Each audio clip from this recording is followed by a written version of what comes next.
વધુને વધુ કટિબદ્ધ કરીએ. તો આવો આગળનો અવસરને આપણે અનેક ઘણી રીતે સાંસ્કૃતિક કાર્યક્રમ અને મા ભારતીની સેવામાં મા ભારતીના ગુણગાન કરવામાં આપણા વીર શહીદોના સ્મરણમાં આવો એક સુંદર મજાના સાંસ્કૃતિક કાર્યક્રમનું ખીચા પ્રાથમિક શાળા અને સાથે નાગદરા પ્રાથમિક શાળાના બાળકો દ્વારા કરવામાં આવ્યું છે. તો આપણે સૌ જોડાઈએ અને બાળકોને કરીએ પ્રોત્સાહિત. એક વખત જોરદાર તાળીઓ આ તમામ બાળકો માટે.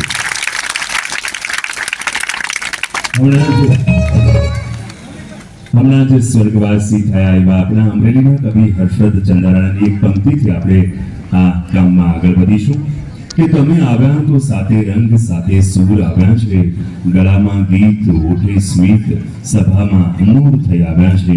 તો સભાના નૂર સમા આપ સૌ મહેમાનોને વધાવવા અમારી દીકરીઓ તૈયાર છે. આપની તાળીઓના ગડગડાટ સાથે આ દીકરીઓ સ્વાગત ગીત માટે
તાળીઓથી વધાવો.